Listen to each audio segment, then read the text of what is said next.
Brad Davis presents.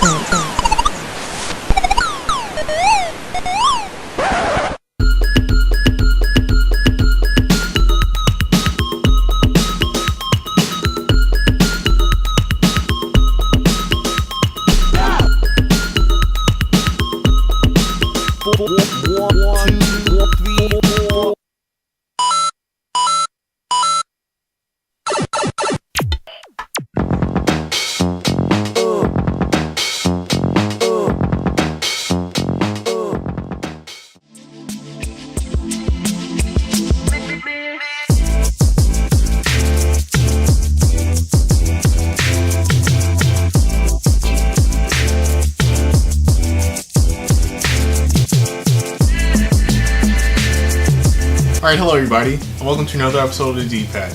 I'm your host Brad Davis, and you're watching a show that's all about video games.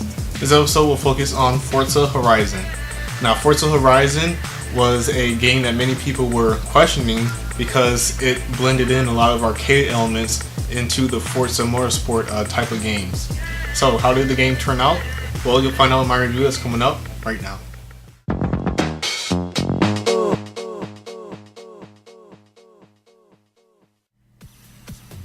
The Forza Motorsport series has always been tied to sim racing. This gen, the series has seen major changes as well as growth. Forza Horizon has the Forza name and shares many things as other Forza games, but this is not an entry in the main Forza Motorsport series. This is a spin-off that mixes in arcade racing game elements and Forza sim racing elements into one game. I was a bit skeptical at first about how this would turn out, but now after spending a very good amount of time with the game, I can say that Forza Horizon is pretty much my favorite racing game of 2012. The game is very fun and has a ton of objectives for you to complete. Since Forza Horizon is an open world game, I didn't feel as if I was being tied down or locked into a certain format in terms of how to play the game. There's a whole lot of freedom and you can pretty much go through the game in whatever fashion you want. Speaking of the open world looks great. It's amazing to me that a game this good looking could be running on a system that's 7 years old. The lighting and the overall environments are just amazing to look at. This, combined with the game's day to night cycle, adds a ton of life to the game. Driving around is just as fun as actually being in the events. Speaking of the events, there's a large amount of events to do in Forza Horizon. You're in a car festival and are trying to climb up the popularity charts and earn respect from others.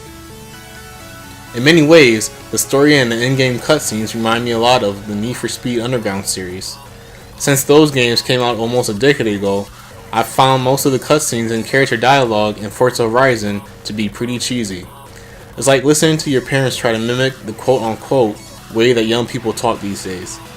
Even though I find it to be pretty cheesy, it works in the sense that it adds on to your determination to win events. As you get through these events, you earn more popularity, which gives you more rewards and in turn lets you enter even more events. This format has been done in racing games many times before, but doesn't feel stale at all in Forza Horizon. This game is a fresh experience. Now don't get me wrong, you don't have to play the game like a Forza Motorsport game. There are many settings in the game that you can use to make the game play very arcadey in nature. However, you can definitely crank up the difficulty and make the game feel similar to the traditional Forza Motorsport games in terms of gameplay if you want to. The damage only being visual is a bit disappointing, but even though this is true, I never found myself feeling as if the game was too easy. I adjusted the game's difficulty to pretty much the same exact settings that I had in the Forza Motorsport games.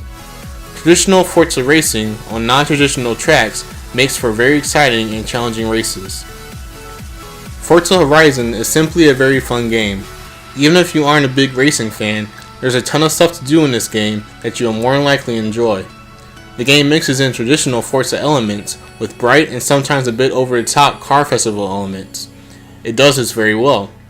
Whether you are competing in offline events, challenging your friends online or via autolog-like leaderboards, or simply just cruising around with a pretty solid electronic and alternative music soundtrack playing in the background, it's really hard for you to be bored playing this game. Yeah, some things did have to be sacrificed in order for Forza Horizon to be made. The game is 30 frames per second instead of 60. The game doesn't have as many cars as the traditional Forza Motorsport games, and as stated previously, the game doesn't have full car damage. Even though this is true, I didn't find myself being annoyed due to these cutbacks. Forza Horizon does so many things well that it is pretty easy to forget about them. So, if you have an Xbox 360 and only have the time to fit in only one racing game due to the multiple titles that have recently released, as well as the titles that are coming out soon, I highly recommend Forza Horizon. It's a very fun game and it's definitely one of my favorite games of 2012.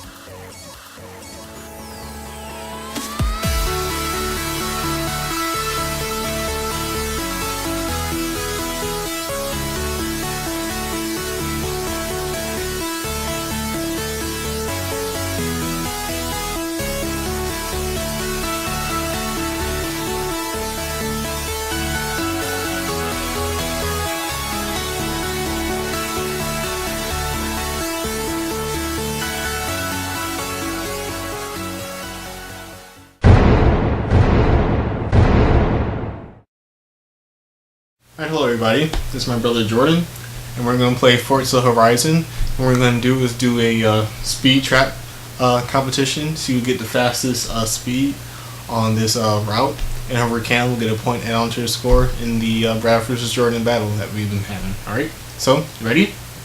Alright, let's do it. Alright, here we go. Let's see how fast I can.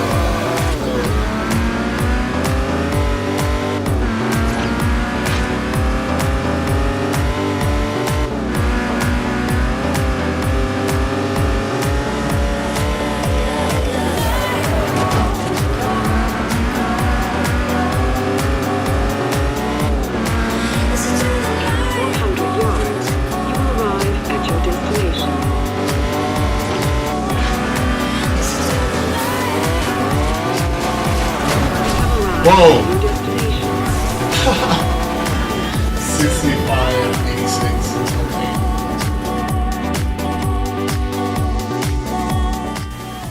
Alright, Jordan, you have to beat the speed. You have to beat is 65, 86.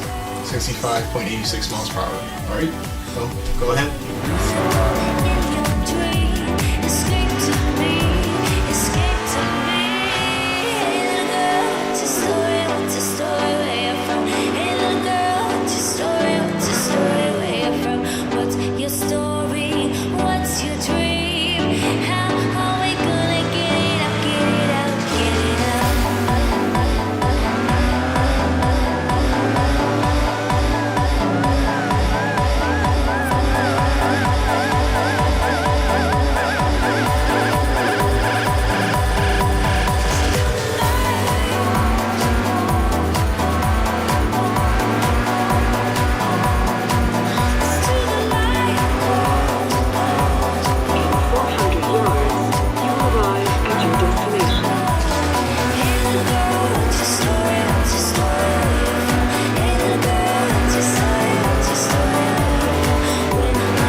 Alright, well my brother beat me in that. I tried to go really fast, try to make it so that he would have a really high speed to beat, but I was going way too fast and that messed me up. He did things, just did things slow, and that helped him out. He was able to get a much higher speed than I did. And with that, another point is added on to the score. And next episode will be one of the last Brad vs. Jordan matches, and as the season wraps up, the Brad vs. Jordan match that we've been having throughout all of these episodes of the D-Pad will end, and you guys will find out how it will end soon. Until then, folks, Jordan Davis, Brad Davis, we'll see you next time right here on the D-Pad. Alright, goodbye everybody.